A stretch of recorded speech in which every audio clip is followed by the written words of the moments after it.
இன்றே டவுன்லோட் செய்து உங்கள் ஃபேவரட் ஷோக்களை என்ஜாய் பண்ணுங்க. துர்கா அக்கா, நடக்கிறதெல்லாம் பார்த்தா ரொம்ப பயமா இருக்குக்கா. அம்மா இந்த நிச்சயதார்த்தத்துல ரொம்ப தீவிரமா இருக்காங்க. அவங்க விருப்பப்படி இந்த நிச்சயதார்த்தம் நடந்துட்டா அப்புறம் நான் உயிரோடவே இருக்க மாட்டேன்க்கா. ஏன் இப்படி முட்டாள்தனமா பேசுற? அப்படியெல்லாம் எதுவும் நடக்காது. ராஜா தான் சொல்லிருக்காருல்ல, உன் கையில நவீன் தான் மோதிரம் போடுவாருன்னு. ராஜா சொன்னா அதை கண்டிப்பா செய்வாரு. நீ தேவையில்லாம உயிரை விட்டுருவ, அது இதுன்னு மடத்தனமா பேசிட்டு இருக்காது. எல்லாம் உன் விருப்பப்படிதான் நடக்கும். ராஜா அதை கண்டிப்பா நடத்தி காட்டுவாரு. நீ கவலைப்படாம இரு. இப்பவும் உன்னையும் மாமாவையும் நம்பி தாங்க இருக்கேன். அந்த நம்பிக்கையோட இரு, எல்லாம் நல்லதாவே நடக்கும்.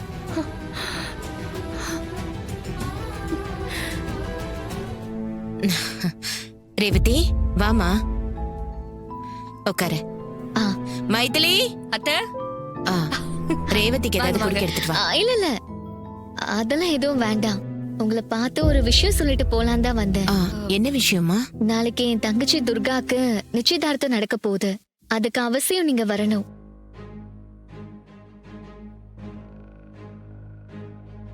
என்ன பாக்குறீங்க? இல்லம்மா, அது உங்க வீட்டு ஃபங்க்ஷன். வெளியாள் நாங்க எதுக்கு? உங்களை நான் வெளியாளா பாக்கல, எங்க குடும்பத்துல ஒரு ஆளா தான் பாக்குறேன். அதோட நிச்சயதார்த்தத்தை மண்டபத்துல வச்சு கிராண்டா தான் பண்றோம். நீங்களும் அவசியம் கலந்துக்கணும். நீ கூப்பிட்டதே எங்களுக்கு ரொம்ப சந்தோஷம். ஆனா நாங்க வந்து என்ன பண்ண போறோம்? வேணாமா, நீங்க நிச்சயதார்த்தத்தை நல்லபடியா நடத்துங்க. அதெல்லாம் முடியாது, நீங்க வந்துதான் ஆகணும். என்ன உங்க பொண்ணு மாதிரின்னு சொல்லுவீங்கல்ல, உங்க பொண்ணு கூப்பிட்டா வரமாட்டீங்களா?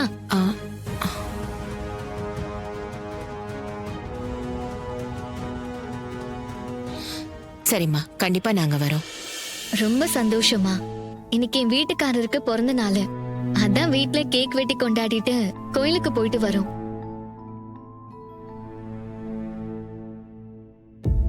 அப்படியா? அவருக்கு பிறந்த நாளா? ஆமாமா, அவரோட கோயிலுக்கு போயிட்டு அவர் பேர்ல அர்ச்சனை பண்ணிட்டு அன்னதானமும் வழங்கிட்டு வந்தோம். அவர் கூட இன்னைக்கு நிறைய நேரம் இருந்தேன். ரொம்ப சந்தோஷமா இருந்துச்சு. நீங்க 2 பேருமே சந்தோஷமா இருக்கணும், அதுதான் எங்களோட ஆசை. சரிம்மா, அப்ப நான் கிளம்புறேன். 2 பேரும் மறக்காம நிச்சயதார்த்தத்துக்கு வந்துடணும். சரிம்மா. அக்கா வரட்டுமா? நீங்களும் கண்டிப்பா வரணும். சரி ரேவதி. ம். என்ன டிரைவர், என்ன பண்ணிட்டு இருக்க? சாரி, உன்னதான் டிரைவர்னு கூப்பிடக்கூடாதுன்னு உன் அருமை பொண்டாட்டி சொல்லியிருக்காளே. எப்படி யோசிச்சு பார்த்தாலும் நாளைக்கு நாங்க தான் ஜெயிப்போன்னு உறுதியா தோணுது. நீ ஓ வாயால அக்கா கிட்ட நான் தான் ராஜா சேதுபதியோட பேரன்னு சொல்லிட்டு வீட்டை விட்டு திரும்பி பார்க்காம ஓடி போயிடு. அதுதான் உனக்கு நல்லது. அந்த நாளைக்கு பார்க்கலாங்க.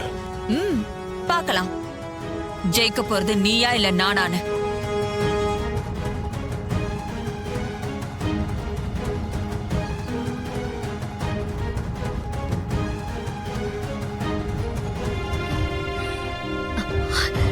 துர்கா, இந்த ஏற்பாடெல்லாம் பார்த்து நீ ஒன்னும் ஃபீல் பண்ண வேண்டாம்.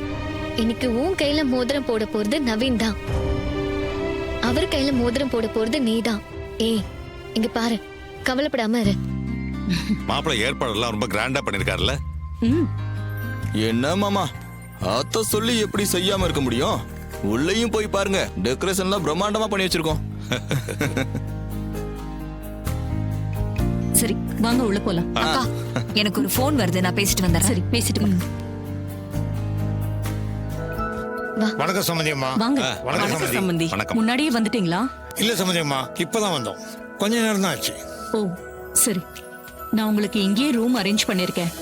நிச்சயதார்த்தத்துக்கு இன்னும் நேரம் இருக்கு, நீங்க போய் ரெஸ்ட் எடுங்க.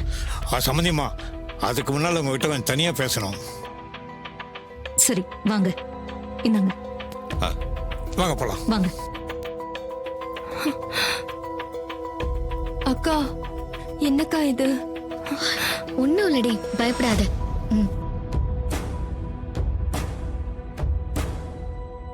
சொல்லுங்க, என்ன விஷயம்? சம்பந்தியம்மா, இது உங்ககிட்ட எப்படி கேட்கறதுன்னு கொஞ்சம் தயக்கமா இருக்கு. ஏன் தயங்குறீங்க? நம்ம சம்மந்தி ஆக போறோம். எதுவா இருந்தாலும் கூச்சப்படாம கேளுங்க. சம்மந்தியம்மா, கல்யாணத்துக்கு முன்னாடி இப்படி கேட்குறேன்னு தப்பா எடுத்துக்கூடாது. நான் தப்பா எடுத்துக்க மாட்டேன். விஷயம் என்னன்னு சொல்லுங்க. சம்மந்தியம்மா, என் பையன் கல்யாணத்தை ரொம்ப கிராண்டா பண்ணணும்னு நிறைய செலவு பண்ணிட்டு இருக்கேன். இந்த நேரத்தில் எங்க கம்பெனிக்கு எல்லாம் ஐடி ரைடு வந்துட்டாங்க. அதுல கொஞ்சம் பிரச்சனை இருக்கிறதுனால பேங்க் அக்கௌண்ட்ல இருந்து என்னால பணம் எடுக்க முடியல. ஒரு 10 லட்சம் ரூபாய் பணம் இப்போ எனக்கு தேவைப்படுது. அதை நீங்க கொடுத்தா இப்போ எனக்கு உதவியா இருக்கும். ஐடி பிரச்சனை சால்வ் ஆன அப்புறம் பணத்தை திருப்பி கொடுத்துட்றேன். இதை கேட்கவா இவ்ளோ தயங்குனீங்க? 10 லட்சம் தானே? ஃபங்க்ஷன் முடியட்டும் தரேன். ரொம்ப தேங்க்ஸ் சம்மந்தியம்மா. ஆனா இந்த விஷயம் நம்மளோடயே இருக்கட்டும், வேற யாருக்கும் தெரிய வேணாம். அதெல்லாம் யாருக்கும் தெரியாது. நீங்க வாங்க போலாம். தேங்க்ஸ் சம்மந்தியம்மா. பாரு,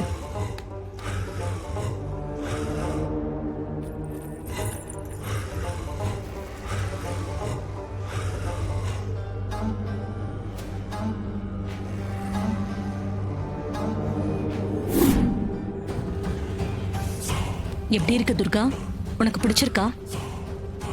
உனக்காக நானே போய் நகை கடையில இருந்து வாங்கிட்டு வந்தேன். பிடிச்சிருக்குமா? சரி, ஃபங்க்ஷன் அப்போ போட்டுக்கோ, சரியா? எனக்கு நிறைய வேலை இருக்கு, நான் போய் பார்க்கறேன். ஓகேமா. வாங்க வாங்க.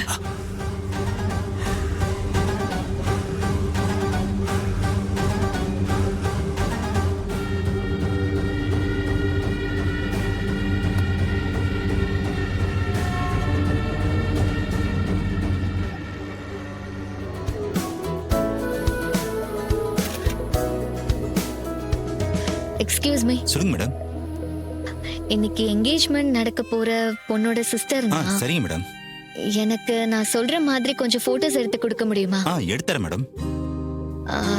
அங்க நிக்கிறாரே, அவர் என்னோட ஹஸ்பண்ட் தான். அவர் பக்கத்துல நான் போய் நிக்கிறேன். எங்க 2 பேரையும் ஜோடியா போட்டோ எடுக்கிறீங்களா? சரிங்க மேடம்.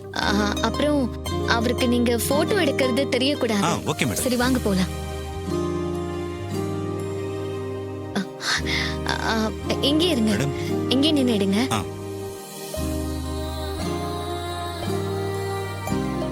சரிங்க சார், வாங்க. ராஜா, சொல்லு. துர்கா இன்னும் பயந்து தான் இருக்கா. ஏன்? அம்மா நினைச்ச மாதிரி என்கேஜ்மெண்ட் நடந்துருமோன்னு பயப்படுறா. அப்படிலாம் எதுவும் நடக்காது. நவீன் தான் அவ கையில மோதிரத்தை போடுவான். கண்டிப்பா அதான் நடக்கும். போய் எவ்வளவு தைரியமா இருக்க சொல்லு.